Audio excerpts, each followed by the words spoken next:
Hi, everybody. It's Susan here. I'm just coming in to give you part two of the Libra lunar eclipse, which I started yesterday and then was rudely interrupted a million different ways. And so I gave up on the sign by sign reading. And here you have it. Of course, I just wanted to confirm to people who are maybe new to this channel that I use tropical whole sign astrology. So if you're listening for the first time, you'll be wanting to hear for your sun, your moon, and your ascendant sign. So all of them are relevant. I especially find that important when you have a lunar eclipse that you pay attention to your moon. Um, and especially also if you have a stellium. So even if it's not your sun, moon, or rising near the stellium, it can be very interesting because there will be a lot of energy in the place that we're talking about, in this case, Libra. So, and or if there's any kind of opposition, for example, in Aries and so on. So, just have a listen to all three of those, and this really you can do each time I do these kinds of things. It's really helpful to get a bigger picture. So, the sun can be seen as you. It's your identity, your sense of purpose, or what you might describe as your main activity. It's your career for some people if they're still working. And otherwise, if you're not working, it's your sense of what you do out in the world and how you present yourself, how you are in the world in terms of your mission or purpose in the world. And then the moon is the mind. The moon represents our emotional nature, our mental nature, the way that we respond sort of psychologically and intuitively to life, but it also represents our home. And this is also why I suggest that you listen for your moon, because it can affect things that have to do with where you live. Whenever your moon is aspected very strongly, there might be something going on at home, or there might be a need to move, or you're ready to move, or you're inviting people into your home, or some kind of change is happening around the home. And then the ascendant, which is also known as the rising sign, because that's the point in the chart where the sun rises at the moment that you're born, regardless of the moment that you're born, that would be where the sun rises on that day. That is where you find yourself in terms of your physical self and how you appear to the world, how you filter your life through the world as well. So the way that you perceive your life is through your ascendant. And when you listen for your ascendant, we really hear clearly where in your life things will manifest. So again, with the sun, it might be more connected to how you feel about what you're doing, or the way that you see yourself in terms of your career or your purpose. It can also represent fathers and men, but also when you're talking about the ascendant, you get a sense of you engaging, your whole self engaging in life, and the way that you reach out into the everyday aspects of your life. So it's definitely a slight difference. It's an overlay that helps you to get more out of each of the readings. So do listen for all three signs. And if you have all three signs in one sign, then just listen three times and you'll know that this is a major deal for you. So let's begin. So we're starting, of course, with Aries, and that's, of course, for the sun and the moon and the ascendant sign. And for Aries, this is affecting your house of relationships. And we've had this nodal axis in your sign. The north node is in your sign since July of 2023. And the south node is in the house of relationships since that time as well. And it's halfway through the sign now. And at the time of this particular eclipse, there's a 10-degree difference, 10-degree separation. So this is only a partial eclipse, but it still can be very powerful. And since it's happening around the 5th degree of Aries and Libra, you want to look for planets or placements around that degree point and see how they are being impacted. Now, in terms of the nodal axis, it's happening around the 15th degree, right in the middle of the sign. And so you'll want to look for planets and placements that might be affected by the nodes. And you're really looking at something here that is an ongoing process of change all the way through till January 2026. So this is like an installment, if you like. It's a chapter installment in this ongoing thing about who am I and who am I in relationship. This is also emphasized by the fact that you've got Chiron in your first house. And we've had a lot of activity with Chiron and the North Node in the last few weeks. And certainly still, Chiron and the North Node are conjunct at the time of this eclipse on the 25th of March. And listen to the overview, the very first installment that I already posted on Tuesday. And you'll get a better sense of what's going on. Tuesday, when did I post it? I posted the 6th, 7th of March, something like that. And so you'll get a clearer sense of what the overall meaning is, and it will certainly be very strongly resonant with you, Aries, because it's this axis of self and other. So there's something here that you're letting go of in terms of either the way that you're showing up in relationships or with the people that are in your life, that you're ready to change something about how you are in an intimate relationship or a business partnership, or in terms of just the friends that you used to spend more time with. And this is especially true because um, you've got Pluto up in the 11th house of friends and your future, and it's going to be really transformational over the next 2 decades, where you already got a glimpse of that last year, March, April, May, June of 2023, and now you've got Pluto back in that place, and Pluto is trining the moon from the house of your friends and groups that you hang out with to your house of relationships. So this is a really important shift that we're in, and this is the first time that we've had Pluto in your 11th house since these eclipses began last July in this axis, this very important axis for you, Aries. And so there's something here that you're letting go of, with a sense of maybe having a different vision for your future at the same time. Um, so it can also be that just the way that you do relationships is changing. And with Chiron on the North Node, there will have been some awareness, and possibly even some painful awareness, of how relationships are affecting you, how your own, potentially your insecurities, or some kind of vision, or your sense of self um, has been wounded in some way, and that may have caused some friction or difficulties or upset in relationships. And this is, again, it's a long progress through 2024. It's not something you have to figure out at this eclipse, but it's definitely going to highlight something in terms of the people you're with, the relationships that you want, the quality of relationships that you want to see. And it's very powerful, because it can be an opportunity for you to let go of perhaps even past hurts and shed something that allows you to invite something new in. So to have new things come in, we do have to let go of things. I think it's all looking quite positive in so many ways, because also we've got Jupiter and Uranus in your second house. It's changing your sense of what you value, how you value yourself. If it's a business partnership, this might be something to do with money as well. And both of those houses, your second house and seventh house, are ruled by Venus. Now, Venus is in your 12th house, and she's there along with Saturn. And that is an operation of long duration as well, because it's kind of like saying it's time to get serious about relationships. And that doesn't mean, you've got to get committed in relationships. It means just taking relationships seriously, in a way that maybe up until now you haven't been able to, or you haven't been able to notice, you haven't been able to see. This can also have something to do with things that are inherited patterns, maybe going back generations. And your ruler is also in the 12th house at the time of this eclipse.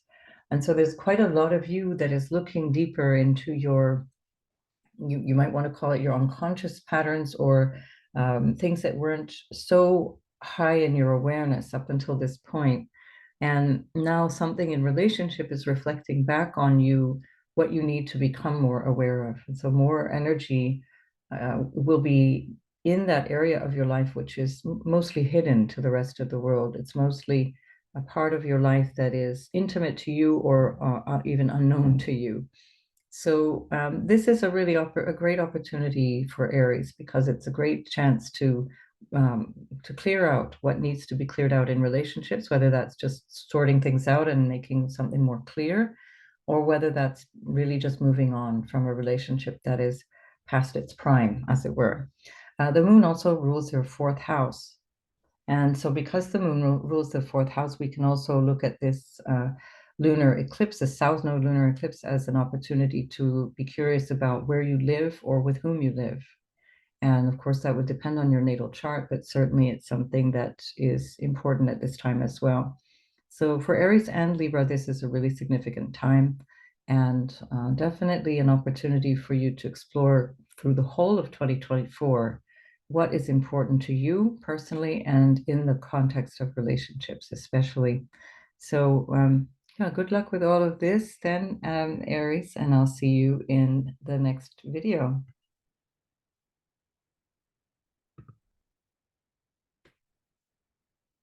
Taurus, this is happening in your house of health and everyday life. It's the structure of your life. It's the thing that allows you to feel you know what you're doing, what job you're doing, your health routines. A lot of the sixth house stuff is a little bit onerous. It can be things that you're committed to or even over committed to. And at this particular time, you might be realizing it's time to let go of certain things.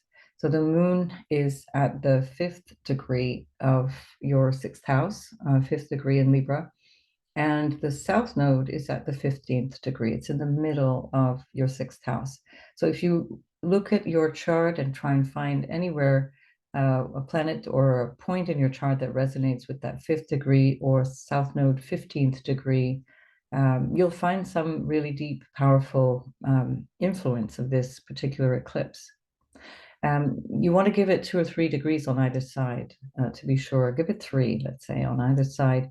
And more so, especially if they are personal planets, less so if they are outer planets. That's not going to have the same kind of impact. And the outer planets, of course, are Neptune and Pluto and Uranus. So at the same time as this eclipse is happening in your sixth house of obligations and burdens and issues that need to be dealt with in a more serious way, challenges, if you like, or issues that come up in terms of your everyday obligations, you might start to realize, I just have too much on my plate, or I just have too much going on at work, or I'm not taking care of my health, and I really need to change something here. And so this is a fantastic opportunity to say goodbye to some things on your agenda, or to ways of working, or even to a job, and letting it go, and just saying, this life is too short. I can't live like this. I can't work like this. And Venus is currently in your 11th house. Venus rules you, Taurus. And so Venus also is ruling this lunar eclipse. And because Venus is up in the 11th house, up there with Taurus, sorry, up there with Saturn, she's looking for the long term. She's looking for a bigger picture in your future. And this is an opportunity for you to start to clarify what it is that you want out of your life. So if the everyday stuff is not supporting your bigger vision for life, it's absolutely time to reorient yourself, or to cut away things, let go of things. Now, if something happens that you do lose something around work-related things, or if there's any issue around health, again, it's something that you can take as a message. It's something that you can take to get the learning out of it, and do let it go. Don't fight. Don't. This is not an opportunity, or not a time to really try and grip onto something and hold on. It's not always easy for Taurus, especially Taurus rising, to make changes. Often there's a delay. There's a kind of a gap because there's a resistance to change. But with this energy, it's really helpful if you let things change and allow your everyday life to open up for something new to come in. The moon is trining Pluto, which is in your 10th house, and Pluto has shifted into your 10th house since last year for the next 20 years. So that's a very big shift, and it will stay there for most of the rest of this year, except that it won't be there when we have the Libra new moon eclipse. The Pluto will be moving back into your 9th house by that time. And so this is a really fresh and very unique opportunity right now. While you have these notes here in the 12th house and the 6th house, and the eclipse there in the 6th house with Pluto freshly into your 10th house, it's a really unique opportunity for you to sort of figure out what it is that you're here for. Certainly the last couple of years have been about that. It's about trying to understand your sense of ambition, what's important to you, and how you want to show up in the world outside.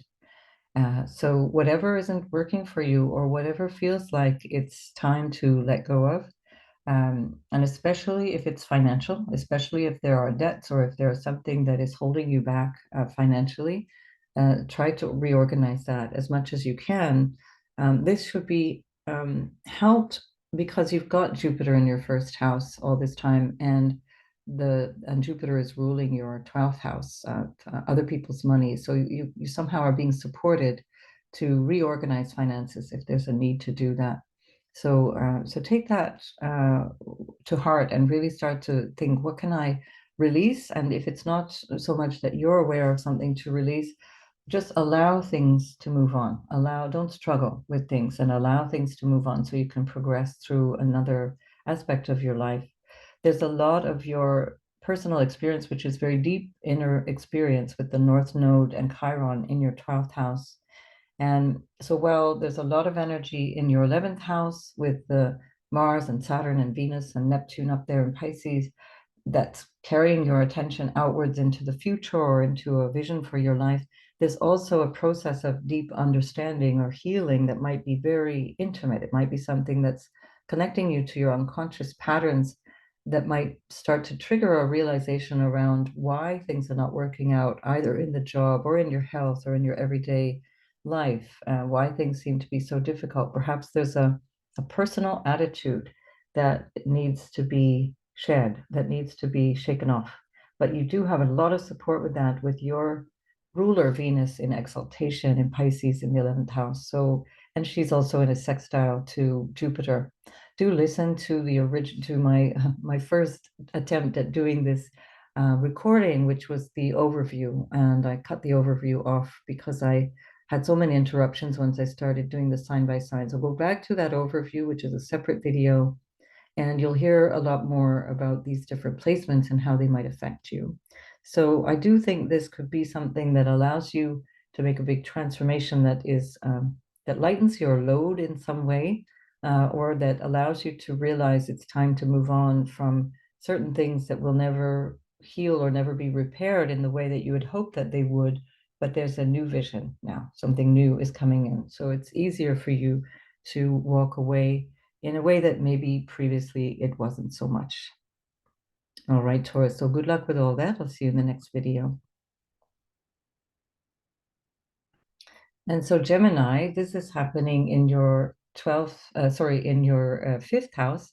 And the fifth house is very much a fun place. It's a place of creativity. It's a place where you express yourself. It's a place where you have connections with children or romantic partners or creative partners.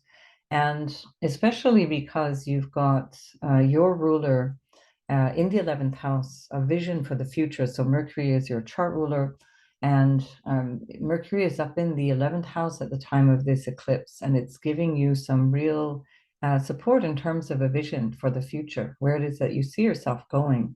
So look for places in Libra particularly, and also potentially in Aries in your chart, where you have 5 degrees plus or minus about 3 degrees for the lunar eclipse, and also around the 15-degree point where you have the nodal axis in the middle of the Aries Libra axis.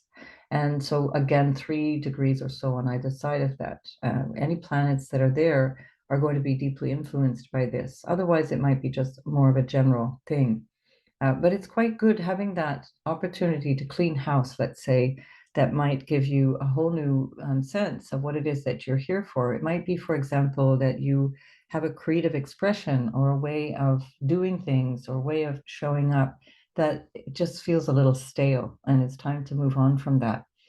It could be that the children in your life, if there are any, are moving on or doing something different. And so there's a moving away from home, or there's a moving towards college, or there's some aspect of the relationship that isn't really, it's kind of past its prime. You may be treating your children like they're too young and they've grown up, and you're now just realizing that. Wherever we find the moon is where we're realizing things, where we're seeing more clearly what's going on. But it is a time of shedding, and so it might be something that feels a little bit Sad at the same time. It might be feeling like, gosh, I wish I could hold on to that a little bit longer. But here, it's a great opportunity to make something new. You're really asked all through 2024 to envisage a future that's different now for all, particularly Gemini rising signs. This is the opportunity to really explore, what do I want out of my life? How do I see myself a few years from now, 20 years from now?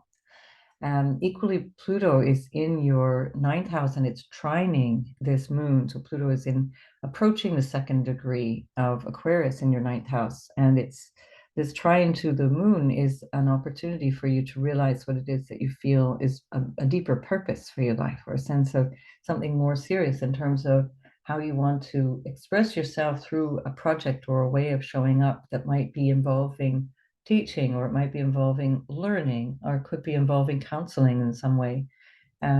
If this is, by the way, a romantic project, or if this is something to do with your desire for romance, or it's perhaps a desire for children, that also might be changing. So either something around the romance is changing, you have to let go of that, or the way of being in that romantic relationship is changing.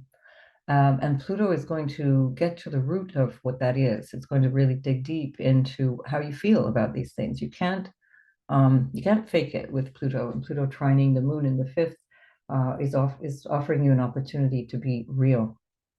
It might be for some of you that you're changing your way of thinking around children in terms of either having children or not having children.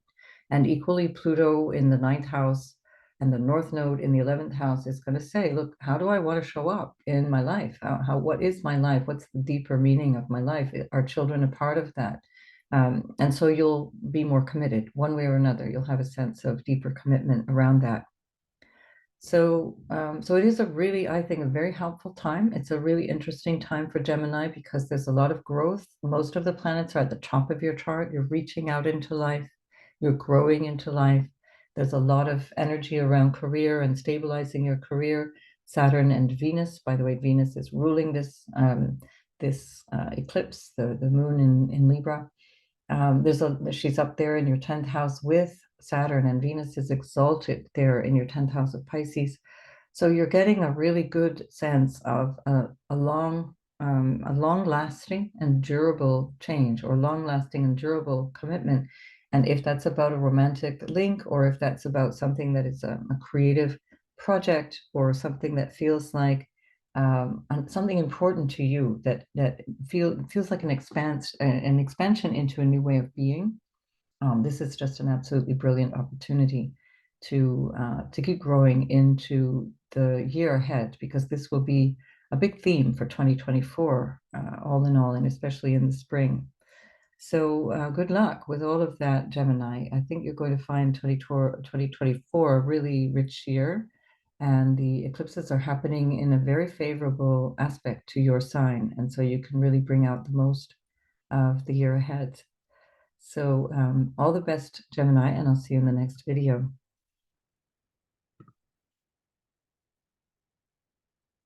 Libra, so, sorry, Cancer, my goodness. Cancer, this is happening in your fourth house of home. And so, of course, Cancer finds home extremely important. And the moon in the natural zodiac has its home in the fourth house.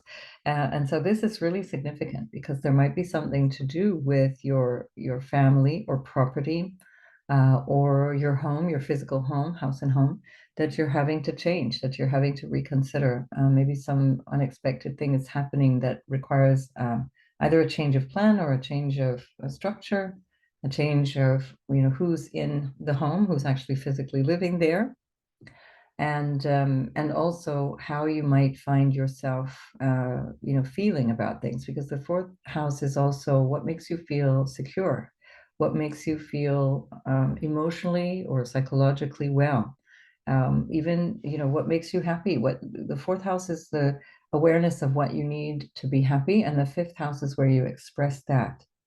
And so we're really in a state here where it's an opportunity for you to experience some kind of letting go of maybe old worries or old needs around what you need to feel happy, or what you need even materially to feel at home.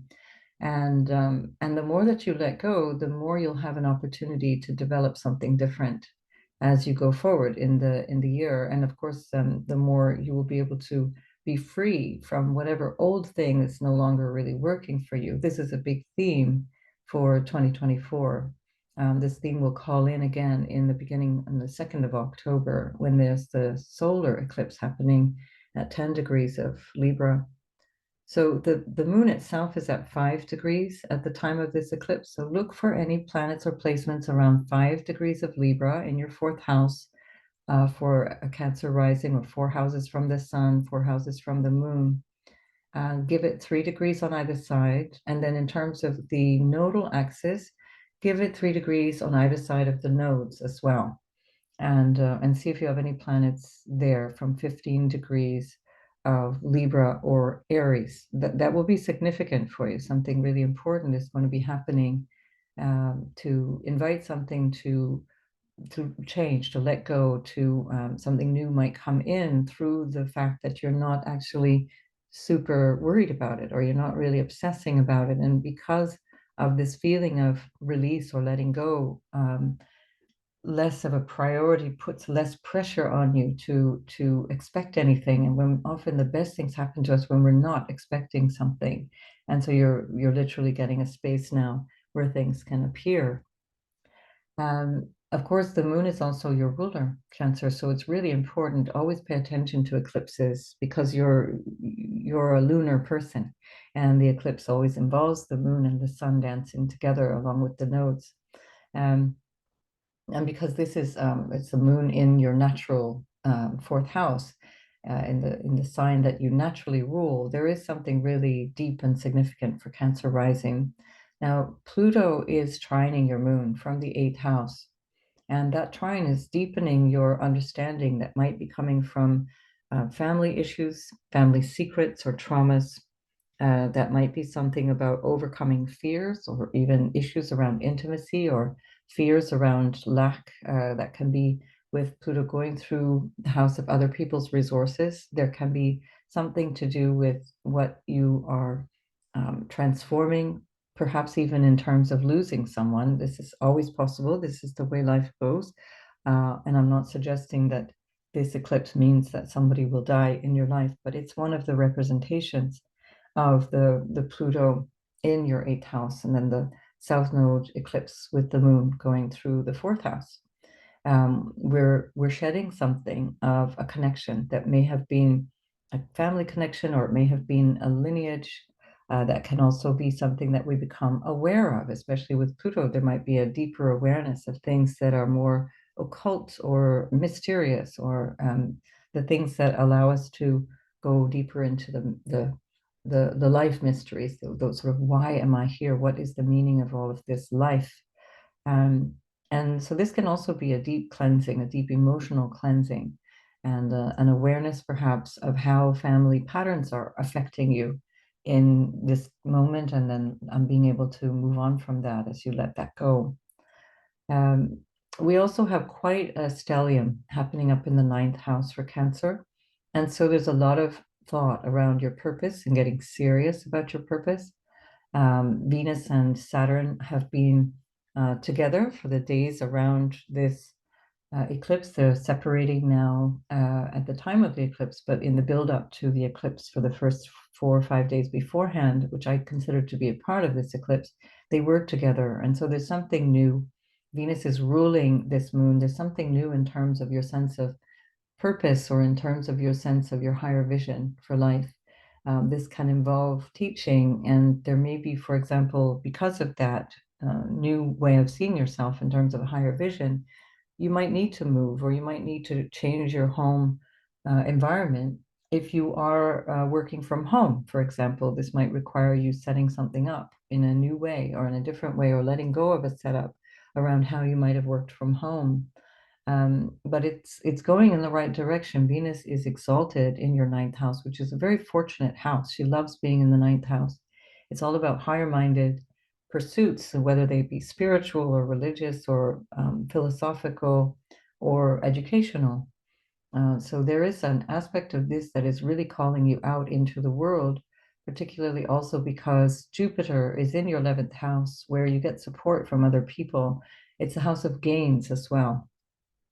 The 11th house is where money and support comes in because of the things that you do in the world in the 10th house. And a lot of that has been changing with the North Node going through the 10th. And because the sun, of course, is up there in the 10th in opposition to the moon down in your fourth, there's a lot of understanding now around what it is that you're really meant to be doing and a kind of a feeling of freshness, maybe an overcoming of shyness or an overcoming of hesitation around putting yourself out there that this eclipse will help you with, because the South Node moon eclipse in the fourth house is an opportunity for you to shed things that might be blocking your happiness or things that might be blocking your sense of security. So you're realizing something with that full moon awareness, but you're shedding it at the same time. So it can be a release that allows you to move forward. And Jupiter and Venus are in a very harmonious sextile to each other from the 11th and the ninth houses, which are very, very lucky houses. So it does seem to be a good opportunity. And again, with things like South Node, lunar eclipses, it's always important to understand that there is perhaps an emotional component that might be a challenge to overcome, or something that feels like a loss and that feels emotionally tugging or difficult around this time. But always see the bigger picture, and for that especially, do watch the original version of this. I had to do this in two parts. So I did an overview version, and then I had to redo the sign by sign version. And so go back to that overview if you haven't seen it already, and you'll get a much deeper look at what this eclipse is all about in general. So, yeah, good luck with all of this, Cancer, and make the most of this lunar eclipse. It's something that can bring you some real great change as you go forward in the year.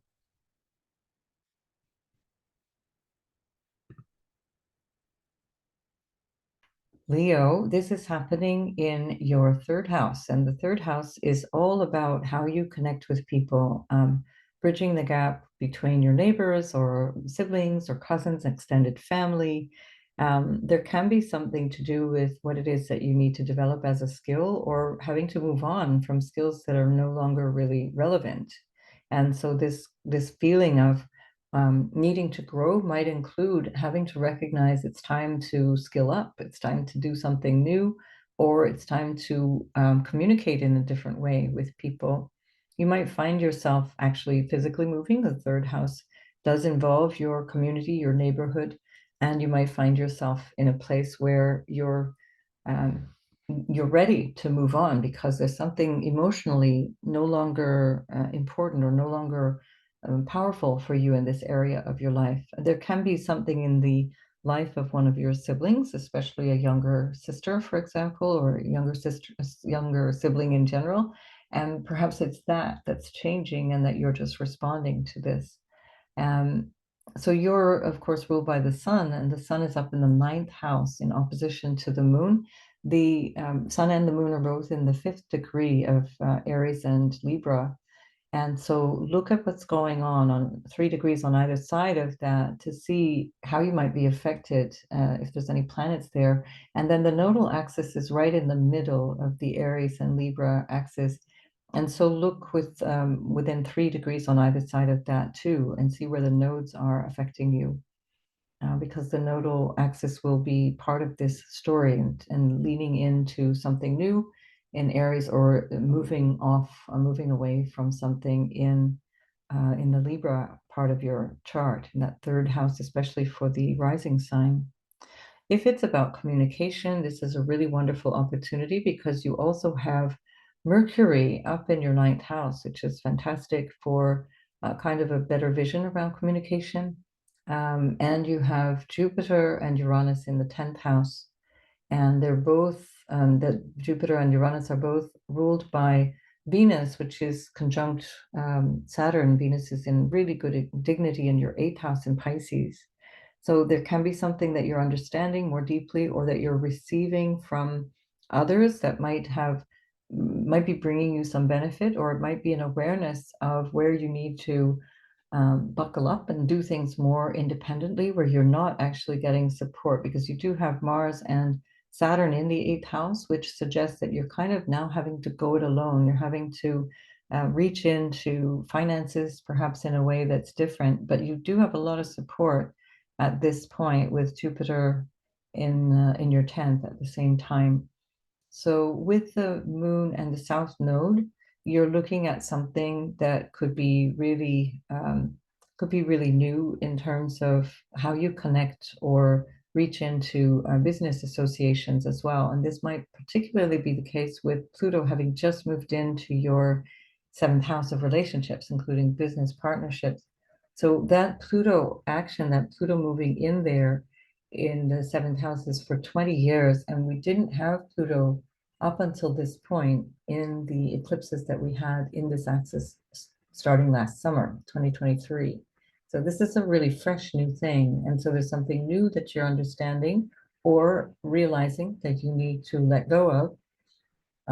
But it could be coming from a relationship that's actually new, or a way of being in a relationship that you recognize is no longer working for you.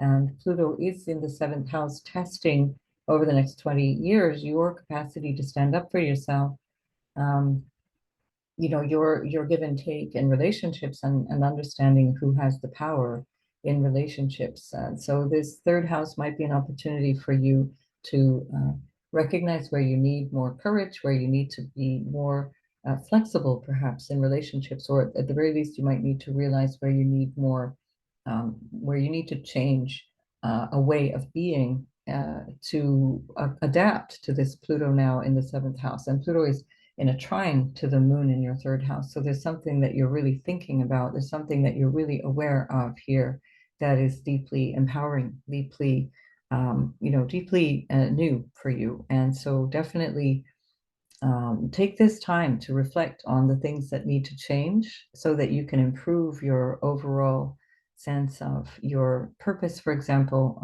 your sense of ambition, as a lot of the activity is up in your 10th, ninth, and 8th houses, which are pulling your attention into the world over the spring, particularly, or over, let's say, March, April, May, and into June. So make the most of this Libra make the most of this Leo while you've got this opportunity, because it's something very dynamic and very new, and this can be quite a lot of growth through all of this. I'll see you in the next video.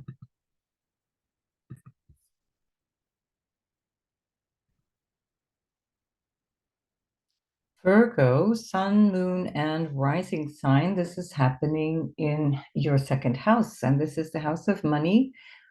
It's also family. It's related to whatever supports you, whatever brings you some kind of support, whether it's material or even a kind of a sense of just being there for others or having others there for you. So this is a really interesting opportunity for you to recognize where there's certain values, perhaps, or certain ways of showing up around money or around your family, and of course, in general, around relationships, because we're talking about Libra after all. And there's something that you can move on from.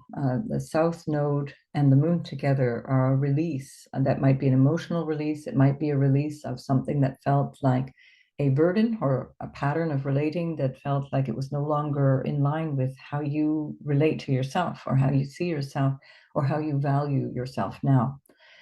Think of the points or planets around the fifth degree, and give or take 3 degrees on either side of that. For the moon is there at that fifth degree point in your second house, and also around the 15th degree of Libra.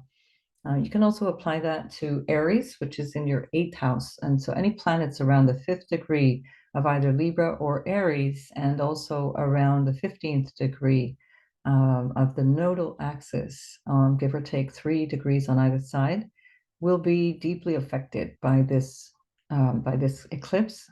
And this is something that you can, I think, learn from either way. Even if you don't have planets, even if the house is empty in the second house, you can recognize where you might have patterns of not valuing yourself in relationship. It's quite common for a Virgo ascendant to take on quite a lot of what you might call strays, or people who seem to be very deeply reliant on the Virgo rising type. And this is especially so since 2011, where we've had Neptune going through the seventh house for Virgo rising, or seven houses from the sun or from the moon for Virgo, sun and moon. And so you might be recognizing now that things are changing, things have to be different, that there's a need now to partner up in a different way, or to give less away. And there's so many different things in the chart that really speak to this right now, especially because your ruler, for example, Mercury, is in the eighth house of secrets and awareness of things around intimacy. It's also around issues of shared resources, money, and including resources that are non-material, like who supports you. And then we've also had Chiron and the North Node for ages now in your eighth house. So really showing you opportunities for healing around intimacy, healing around connection with others, or healing around the way that you connect with others, whether that be around money or around intimate, emotional, or even sexual relationships. Venus and Saturn are in your seventh house as well. So because Venus is ruling the moon at the time of this eclipse, she's ruling the south node and the moon. She is exalted at the moment in your seventh house. It's a lovely place for Venus. She's got a bit serious, having just visited with Saturn, having just conjoined and now moving away from the conjunction with Saturn. She's taking things more seriously. And because she's ruling over a south node eclipse, there's something that needs to be let go of. So even though she's in an exalted position, something requires change.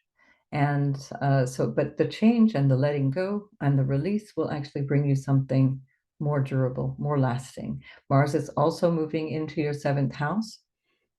So you've got quite a lot of activity in the seventh house for these weeks around the eclipse times. And this is something that you really cherish, because it'll bring a lot of awareness into relationships, a lot of opportunities to clarify things around relationships, and to establish perhaps new boundaries or a better sense of what you value in relationships, including the actual individuals who might show up in your life.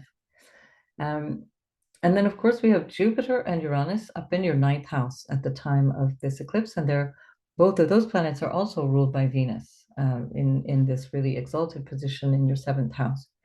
So there's something really helpful coming into your vision for your future, and the sense of meaning your purpose, not so much your dreams, but in terms of how you see yourself, how you see your role. And that role might also be in terms of partnerships, in terms of business partners or marriage partners, because the seventh house is very strongly involved here. So at the same time, we also have Pluto, which is being trined by the moon. So Pluto is in your sixth house in Aquarius, just moving into Aquarius now. And the moon has just perfected the trine just before this eclipse. So it's definitely part of the eclipse, as the moon is now just about 4 degrees off of the Pluto at the time of this eclipse. So that's something very significant, because Pluto and moon really bring in a deep awareness of our emotional needs, or the things that we start to realize from an instinctive level. And Pluto is going into your sixth house of everyday life. And that can also involve things like your health routines, or taking care of yourself. That can be issues around mental or physical health. It can be around work, your actual day-to-day work. There's a lot going on for Virgo this year around work, because Jupiter will be moving into your 10th house of career and how you show up out in the world in May. I will talk about that in another video, but all of this is like a prelude to all of these things. So the focus is on what is really important to me, what is important in life itself, what are my values? And that's again that moon and south node in your second house. Do my values reflect themselves in my everyday work? Do they reflect themselves in the way that I take care of myself? Are my values making me feel happier or more healthy? or not. So this is a really key opportunity for you to examine all of these different areas of life. And you do have your ruler for all of March, April, and the first half of May up in your eighth house. So it's going to be helping you with this task of trying to understand deeply what is going on, what drives me, what might be in my unconscious process that might be something that has, through some kind of family difficulties or perhaps even a traumatic experience, made me do things in a particular way that may not actually work towards my best interest or my good health. And as Pluto goes through the sixth house, you really will be changing your everyday life over the next 2 decades. So you can see this year, 2024, as a jumpstart to understanding that. And these eclipses are a big part of that, but in a way that's deeply supportive because they're in a harmonious aspect to this Pluto at in this March eclipse. So to make the most of this, you will find, Virgo, that this is going to be a year of immense learning and growth, both around what it is that you feel you're here for, what you find your value is, and of course, how you are with other people. So enjoy this and make the most of it, and I'll see you in the next video. Libra, of course, this is your eclipse. This is all about you. You have especially if you have the sun, moon, or rising sign around 5 degrees, and give it 3 degrees on either side of that. And if you have, for example, any planets or placements around the 15-degree mark of Libra, 3 degrees on either side of that, where we find the south node. And that south node has been in your chart, rather in your sign, since July of 2023. So you're really in this space, much like Aries sitting across the table from you, of looking at what you need and what you're ready to surrender or let go of in terms of how you're engaging with relationships, and maybe healing issues around not being able to fully embrace relationships, or not being able to fully show up in relationships. So it's a pattern that might be bouncing back and forth over the course of 2024, because you will be called to look at times more deeply into yourself, like now, with the energy on Libra, or more deeply into the other and the way that you relate to others, and then even having a sense of what are my sort of goals around relationships, or what are my goals in terms of showing up with other people. This can also include business partnerships, and work partners. And this is especially the case because your ruler Venus is in the sixth house at the time of this eclipse, and Venus has just left Saturn, which is very good for Libra. Venus has just taken on a kind of a renewed determination or a renewed seriousness, having just encountered Saturn. She's ready for something longer lasting and long term. She's quite serious. She wants something to be solid, and that's a reflection of how you see your everyday life, how you see your employee relationships, or your colleague relationships, or the day-to-day job, the day-to-day grind. You're very well equipped to deal with adversity at this time. You've got both Mars and Saturn alongside Venus and Neptune in the sixth house. If there is a health issue at all, consider that it might be coming through emotional strain or psychosomatic issues, because you also have that Neptune in the sixth house, and also with the Uranus and Jupiter in the eighth, there can be some things that are churning from deep, deep down that you're not very clear on. So do broaden any experience of illness out to the question of, am I happy? What makes me happy? Am I living through that? Am I stressing myself out? Am I my own worst enemy in terms of my own good health?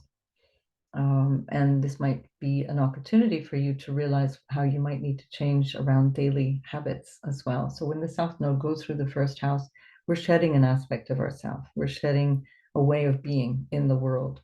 And since your ruler is in the sixth house, it can be very much about your, whether it's day-to-day work or habits, or whether it be your health. Either way, they all intertwine. Pluto has moved into your fifth house as well, and it's trining the moon in your first house. So as Pluto is trining you, it's trining you in a way that will reshape you, but it comes from a much more harmonious feeling than you would have had, for example, over the last 15 years while Pluto was in your fourth house. Now, this is the first time that we're having an eclipse with Pluto in your fifth house. So this is a new experience. It's something that is quite novel. And because of this intensity of the Pluto trining the moon, you might find yourself extremely motivated or extremely passionate or extremely driven to show up in a different way and to be seen, to be recognized in a way that perhaps the Chiron North Node conjunction of a couple of weeks ago has helped you to realize that you're over accommodating, you're over giving, you're overdoing it on other people's behalf, which is quite typical of the Libra energy. But with Pluto going through the fifth, you do have an opportunity to really step up and appear to the world in a way that feels much more compelling, much more forceful. It's a trine. It's very helpful, very creative. We also have that Jupiter Uranus that I mentioned up in the eighth house.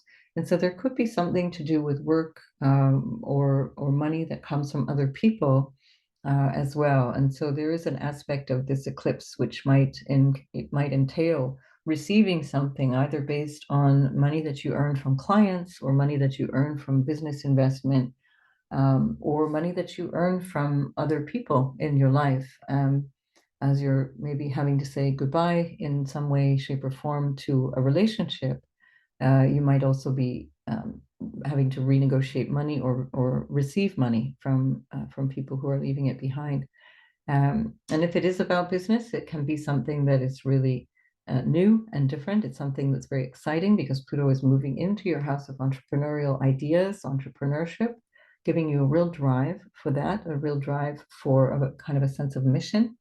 And with Jupiter in the eighth, you will very likely have some support from partners, support from partnership of some kind, or people in well placed to help you, let's say. So yeah, good luck with all of this new energy, very, very exciting new energy. It's a way of giving something up of yourself so that you can actually find more of yourself, Libra, because this is something that is a lifelong quest for you. It's finding harmony and finding balance that also includes you, that allows you to show up as well. So all the best with that, Libra, and I'll see you in the next video. Whoopsie, went too far. We've got Scorpio now. So I want to give you that nice little jumble. There we go. We've got Scorpio now. And Scorpio, this is happening in your 12th house, and that's a very secretive or mysterious part of the chart. It's often the things that we don't see, and that can be in the metaphysical sense as well as in the physical sense. Things are too far away, people from other lands or other places, or in the back room or the bedroom, places that you move away from, that you leave busyness to go towards, I should say, the kind of retreat type of energy. Now we have the South Node and the Moon in the house that is also representing loss and letting go. And so this is actually considered to be one of the most spiritual placements for the South Node. South Node in the 12th house is a profoundly spiritual aspect, and that is also because there is a natural desire to let go, a readiness to let go and to grow spiritually. And so this is an opportunity for you right now to see whatever you're letting go, whatever is being released. There is something that is going to be providing you with spiritual growth. Now, it could be, for example, an addiction. You have Chiron and the North Node in your sixth house of health and everyday habits, and you might be realizing that there's some things that you've been doing that require adjustment in order to reclaim your good health or in order to find a better balance in your day-to-day life. And as the South Node and the Moon are in the 12th house, you're realizing something might be connected to your deeper emotional or psychological nature, and might even be connected to family, might even be connected to multi-generational issues, trauma, or experiences of the past, experiences from faraway lands. This can also be where you're becoming aware of guidance or help from spiritual entities. You know, spirit or ancestral entities are there helping us all the time. Now look for around the 5-degree point of your 12th house in Libra, and give it 3 degrees or so on either side. If you have anything there, then that's affected by this moon. It'll be in your awareness. And if you have anything around the 15-degree mark of both Libra and Aries in your 12th and 6th house axis, and give that also 3 degrees on either side, you're starting to become more aware of something that you're really needing to move away from, something that you're ready to walk away from or to leave, or is going away, and now you're having to deal with that and recognize that. So Scorpio is one of the signs that finds it difficult to let go. There can be a lingering. That's the nature of the fixed signs, and Scorpio is very deep, so the lingering can be very emotional. And when the moon, which represents our emotions, is on the south node, we just don't have a choice. We have to let go of these emotional things. Now, you already had some of this in your first house of self, basically all of 2022 and the first half of 2023. So you have done quite a lot of shedding, but this time it's coming from a place of maybe where you're not realizing things, or you're only now realizing things and you're letting that go. It's an opportunity to live and let live, to forgive and move on from things that may have happened in the past, things that might have even involved family members that you never met, that might be more inherited patterns. And this is all the more so because the moon is trining Pluto. It's your modern ruler, Pluto. I tend to work with the traditional rulership, so I do give Mars much more credence in your 5th house, and I'll talk about that in a minute. But Pluto in your 4th house is trining the moon at this point, and we haven't seen Pluto here in this eclipse cycle, because Pluto was previously in Capricorn in the last eclipse, and the next time we have an eclipse in Libra in the 2nd of October, Pluto will be back in Capricorn. So this is a really unique year. This is very unusual time for you to really dig into your family past, into your lineage, into the family of origin, and also to look deeply as Pluto goes through your 4th house at what do I need to feel secure? What do I need to feel emotionally, psychologically, or even materially secure? That's always a big question for the Scorpio and Taurus axis. And as Pluto is in the 4th house, that's part of the program that you're on, part of the learning that you're on in this next 20 years. So as you're growing through this year in 2024, you might find that you're just really ready to shed quite a lot of things kind of right out of the gate. You're ready to just let it go, move on. So there can be, of course, actual loss, a loss that might be an emotional one, or it might be a physical one where someone passes and you're saying goodbye, or there's a remembrance or realization around their passing.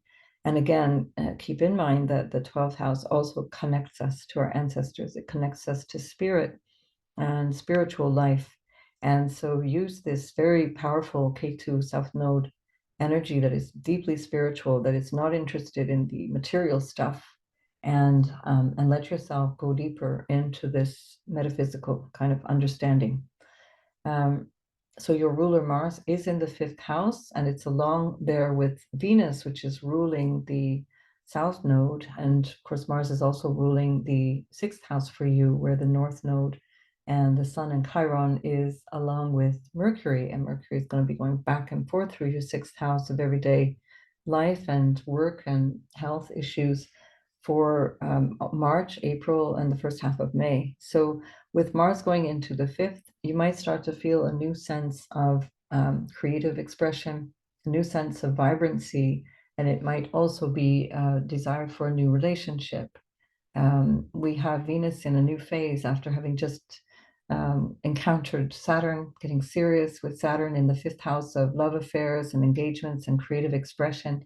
And as Mars is also there, and as you've got Jupiter and Uranus in your 7th at the same time, there may just be some new space for a relationship, or a new awareness of what you need in terms of romance, or in terms of love, in terms of being able to trust.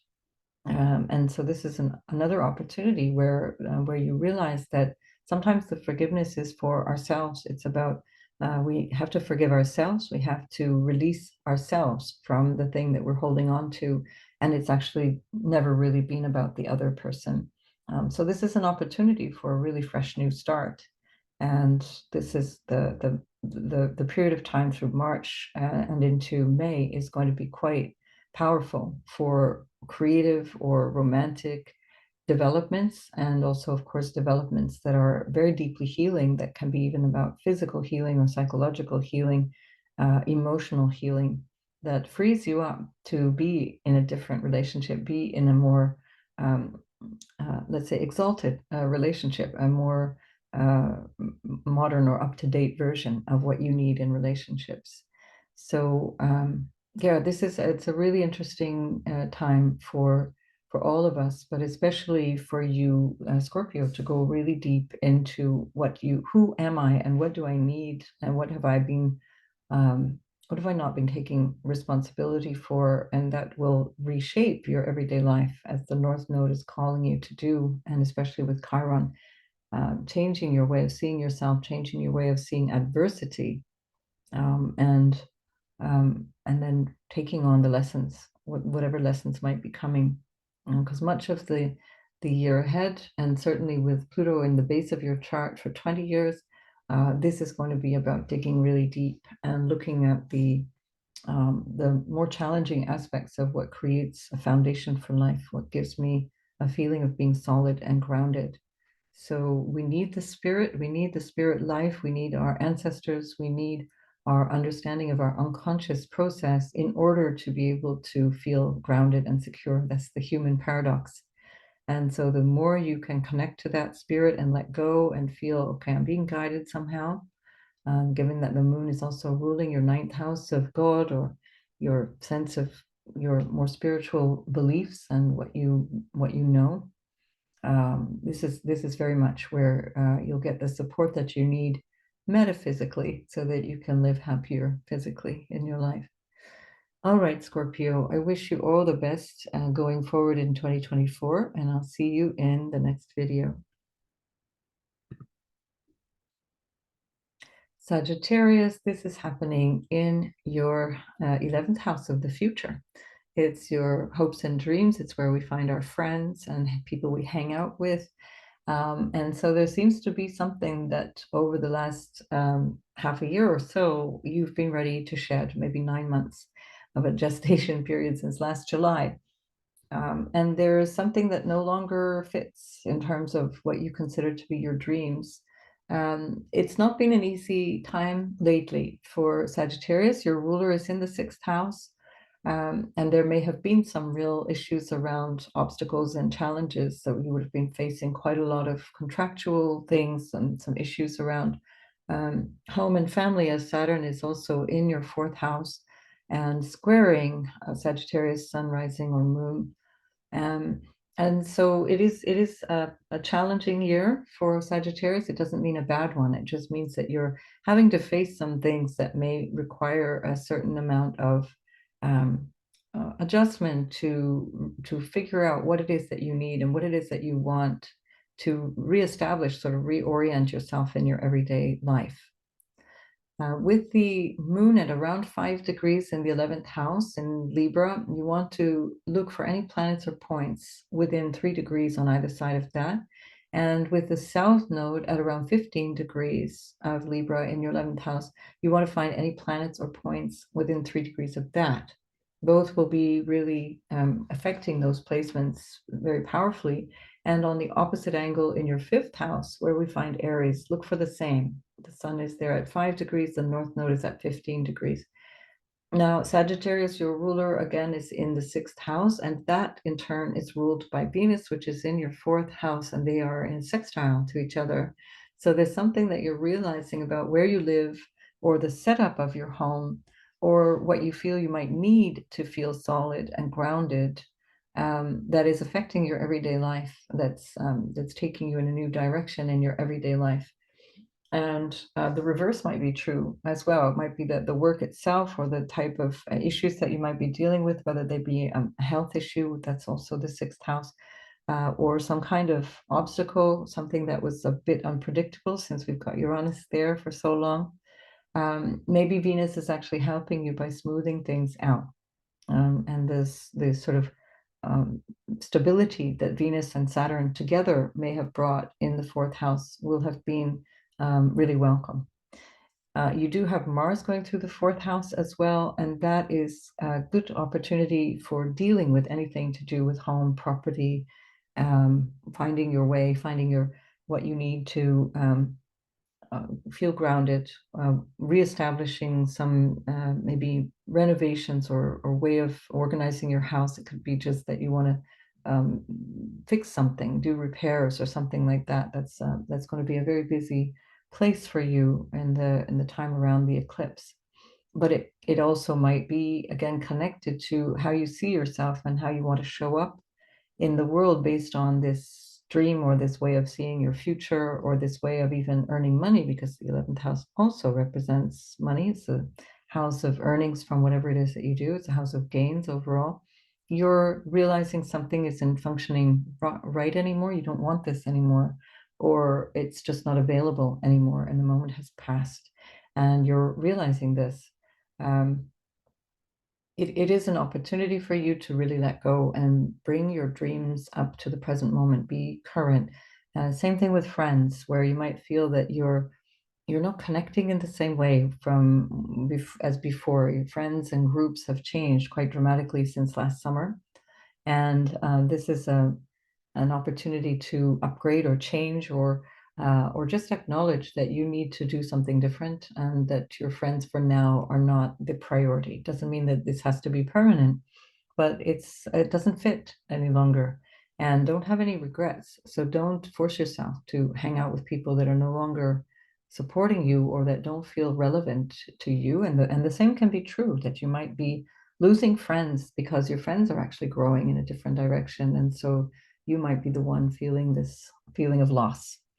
But it's all good. Just let it go and be in this flow. Sagittarius tends to do really well with allowing things to change. It's a mutable sign. You're very happy to make sudden changes and expand into new things. And yet, if it's emotional, of course, the moon is an emotional aspect of ourselves. It still will feel painful. So we still have some lessons to learn there. So all in all, with the eclipse happening in the 11th house, this is going to be a realization based on something that you're planning for or that you are receiving that is no longer relevant, no longer appropriate. And so you are well placed now to go forward in the rest of the year to prepare, by letting go, prepare for the new things coming in and see what it is that you need to do to show up. That North Node is currently in your fifth house in a trine to your ascendant. And so that is where much more of your energy will be spent this year, much more of you going towards that fifth house of the things that you want in terms of having fun or creative expression or issues around children or issues around love affairs. And this letting go is part of what allows something new to move in. So letting go through the Libra 11th house south node and letting new things move in then into the fifth house where we find Aries and the north node. And that especially then 2 weeks later when the eclipse happens there. So don't be shy of walking away from things that you probably already know are not really working for you anymore.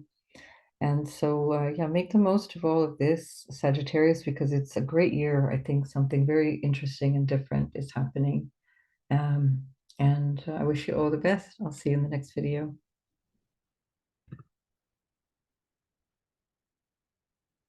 Capricorn, this is happening in your 10th house of career. So this is a very personal kind of place for you, Capricorn, as you in the natural zodiac, you rule the 10th house. And so it's your kind of comfort zone. And yet when the South Node is up in the 10th house, it means that something is no longer really suiting you in terms of how you show up in the world. you may find that you're no longer driven by the same ambition as before. There may be some loss of position with the South Node and the Moon. There may be something that you have to sacrifice in terms of being able to find your personal happiness, which, let's face it, has been a major priority for you for quite some time since the North Node moved into your fourth house last summer, July of 2023. Your personal happiness and your family and your foundation has been much more important to you. And at the same time, we've got Jupiter in your fifth house, which is more about being creative and being fun and enjoying yourself, having some real lived experience that is stimulating, maybe around your children as well, being more engaged with your children. That's in the Jupiter in the fifth house is in trine to your ascendant, so it definitely gives you a boost at the same time as perhaps your career or your social role may have felt a bit stale, not relevant anymore. It's not really the thing. And so your ruler, Saturn, is in the third house along with Venus, who rules the South Node and the Moon during this eclipse. And Mars, which is ruling the North Node and the Sun at the time of this eclipse. So there's quite a lot of engagement here between the third house, the fourth house, and the 10th house in your chart. So a lot about communication, a lot about how to express yourself and thinking in terms of new goals. This is an ongoing thing while Saturn is there. Your ruler is in the third house for quite some time. And so you're having an opportunity here for something to look really, really different. And it's not yet quite defined, but Venus is in a really good position right now to help you. And Venus in the third house can bring about some really constructive engagements around your neighbors or the people that you see day to day. It can also be really good in terms of communication, so better harmony around communication, which is helpful because Mars is currently there as well. And so it will help to smooth out things that might have got some rough edges up in the place of work, in your 10th house, or in your the way that you show up in society.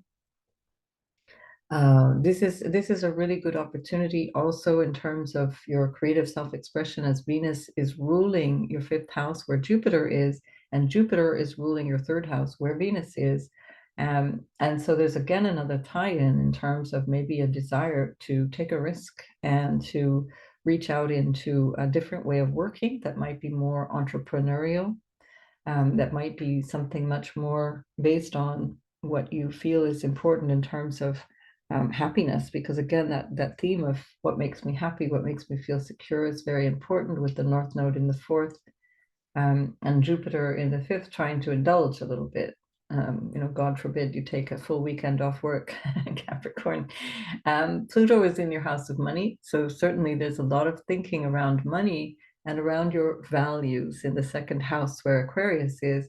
And the moon at the time of this eclipse is also trining that Pluto. And so there is a part of what it is that you consider to be important around ambition and your values. And so maybe you're getting to the point where you're like, I'm so done here. The thing that I used to find really exciting and I was so psyched about and I was so ambitious for and driven for just doesn't make sense to me anymore. And the money part of it or the value part of it is part of the story. So either way, Pluto will help you to find a whole new sense of value and purpose and meaning around money and around your personal value. So Pluto is where we go really deep into fears or deep into our drive for success, drive for power.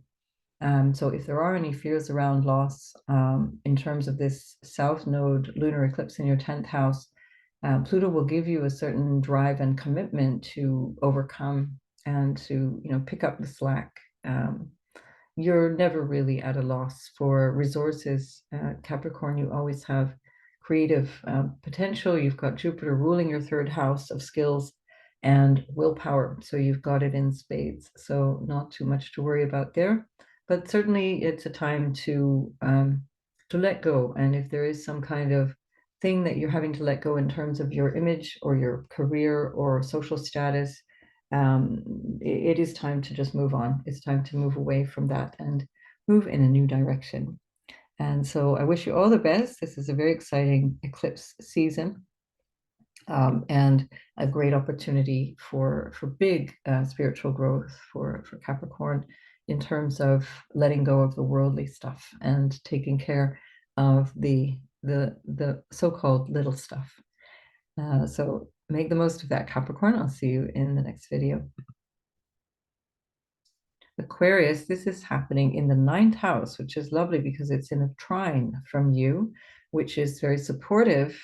So there's something that feels desired or that you're ready for here, as the moon in your ninth house in Libra is also trining Pluto, which, as you know, no doubt, is in your first house of self and or moving towards your sun or moon in Aquarius. So this trine from Pluto in your first house towards the moon in the ninth house towards Pluto in your first house is going to create a certain intensity around awareness of how what used to be felt as an important purpose or belief or a way of framing your life through a philosophy or a spiritual belief, it just doesn't jive anymore. It's not really functioning, it's not really working, and you need to adjust as much as the belief needs to adjust. And perhaps that includes also how you feel you are destined to show up in this lifetime. What is it that you're supposed to be accomplishing in this lifetime? What's your purpose overall?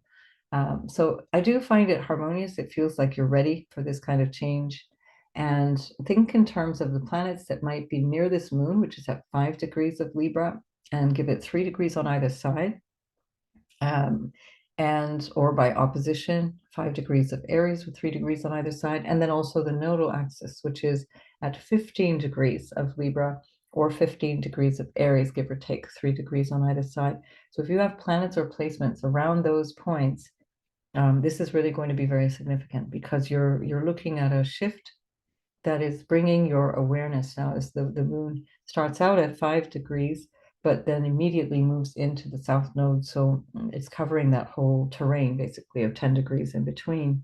And so if there's anything caught between the two of them, this will definitely highlight something that you need to understand about what you feel life is all about for you.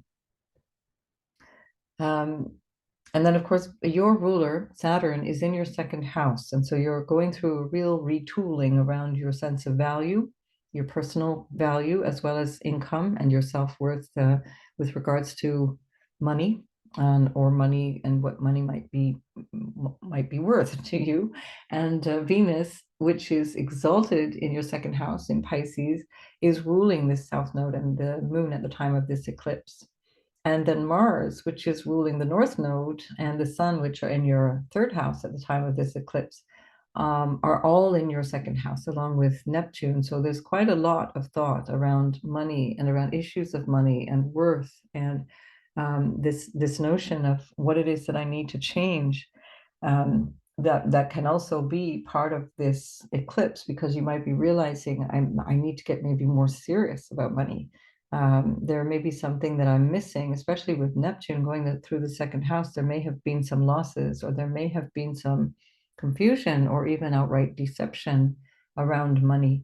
The second house also represents family, and so there's a lot of what is going on that might require your action. Saturn is representing you in your chart, and so maybe you're the one that's having to sort of prop up people in your family and take care of them, either materially or potentially even physically. And that might be why you have to change your sense of what you're here for, because you're now having to contribute more to the needs of your family. And especially as Jupiter and Uranus are in your fourth house of home and family and lineage, there's definitely a call there over the long term. So this is something that requires some new goals with the North Node in the third house, new ways of looking at what you need to do, new skills maybe. We'll look at that more in detail when we come to this mega eclipse on the 8th of April that's happening in your third house. But yeah, that Pluto in your first house in a trine to the moon in the ninth is showing you that there's a whole lot of things that are possible for you that you may never have considered before.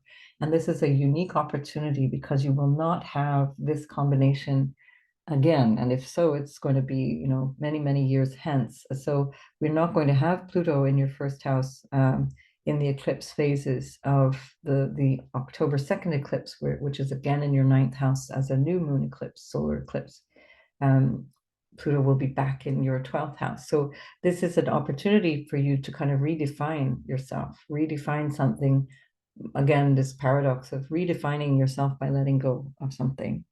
So yeah, make the most of this period of time. It's unique. It's very special. And I think with the sextile between Venus in your second house and Jupiter in your fourth house, it's bringing you a feeling of satisfaction anyway. It's bringing you a feeling of good fortune, um, despite whatever this is that requires your adjustment in terms of what you believe or what you need to see in terms of your purpose, and say goodbye to that. So yeah, good luck with all of this, Aquarius. I wish you all the best. It's a very exciting 2 decades that you're starting, and this is a kind of a kickoff point. Keeping in mind the eclipses of last year, we didn't have Pluto here in your first house either. So a really big, fresh start for all Aquarius energy. See you in the next video.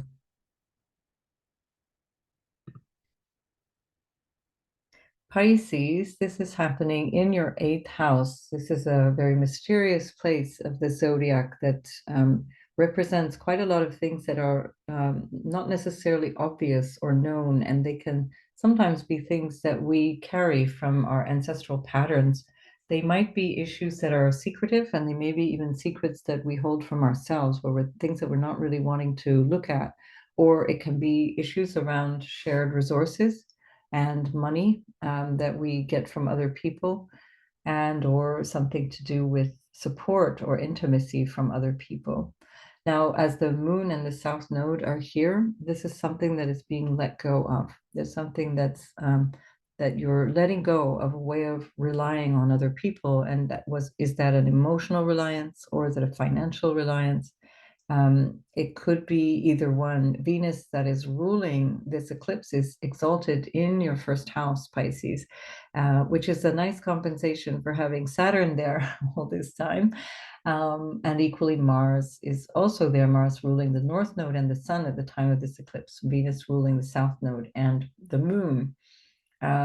So this, what is known as Ketu as well, the south node in the eighth house, is a deeply spiritual placement as well. It's something that really offers you an opportunity to let go of mental inhibitions and either some kind of psychological issues or some kind of secretive obstacles or something that is not really helpful to you. It's a letting go of that and taking more responsibility personally as the North Node moves through the second house, and you feel a new sense of value, a new sense of importance around your self-worth.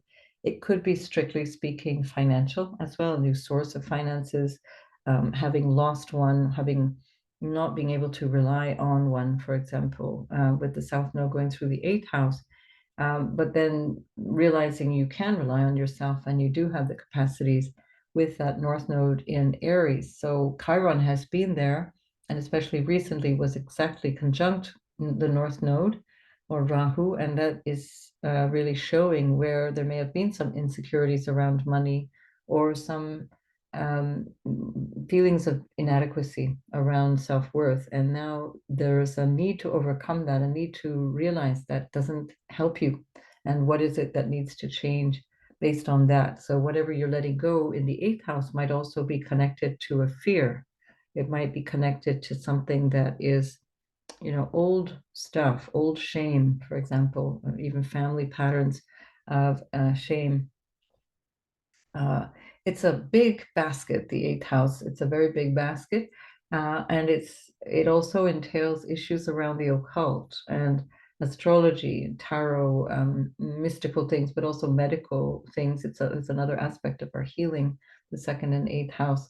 Um, And so when the South Node is there, we're letting go of something to do with that. There may be a letting go of an illness or a pattern of dependency on a method, or, even like the idea of having to draw tarot cards all the time to get answers, recognizing you can let that go and begin to trust your intuition more. Again, that South Node is deeply spiritual. If there is some kind of illness or challenge, by letting this go and putting more trust in spirit, you'll also find more courage, and this will be shifting the way that you value yourself once again at this time. So look for the 5th degree in your 8th house of Libra, and give 3 degrees on either side of that. That's where the moon is in Libra, and then look for the 15th degree of Libra, and 3 degrees on either side of that in the 8th house, and see if there's any planets or placements there. And equally in Aries, on the other side, in the 2nd house, look for 5 degrees plus or minus 3 degrees, and again, the 15 degrees plus or minus 3 degrees, to see if anything is being affected there, because it will really stand out. That will really show up one or another way that this is changing you. And there's no doubt that you're becoming more serious at this time with Saturn going through the 1st house. There's a lot of energy in the sign of Pisces right now. So there's an enormous amount of motivation for personal growth and change.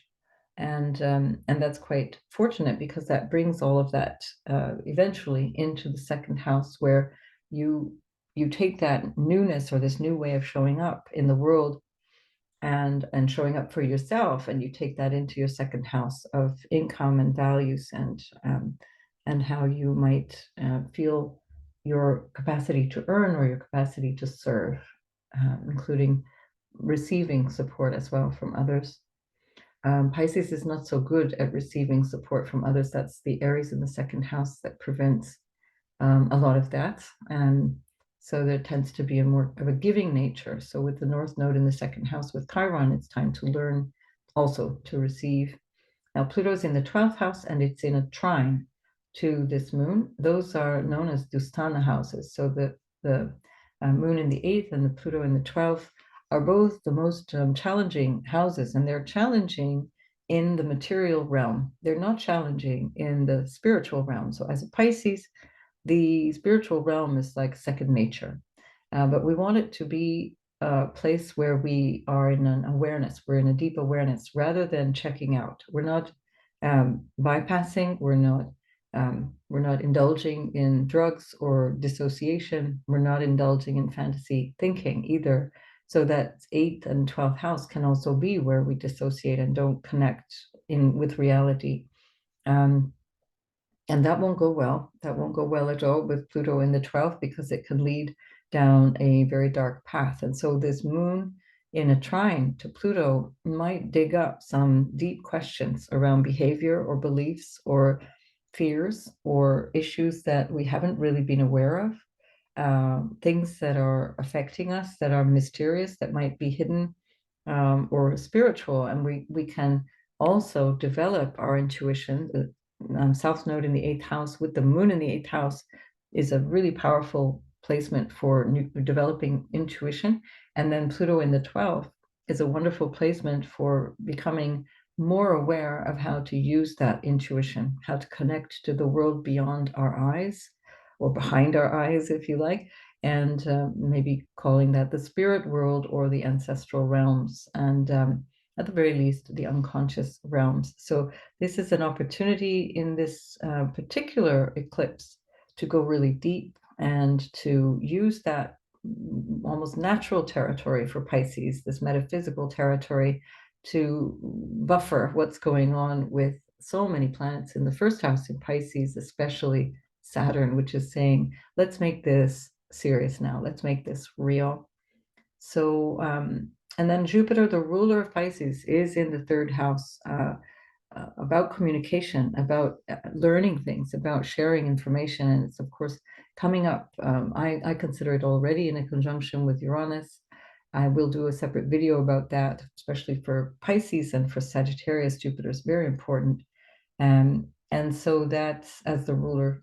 And so this boost that Jupiter is giving through the third house of communication and being able to express and share ideas is also a part of this moment of growth, this moment of real change that is about, I think, boosting the confidence of many Pisces out there, and especially if you have a Pisces ascendant, but certainly this will apply for the Sun and Moon as well. So good luck, Pisces, with all of that, and I wish you all the best until I see you in the next video.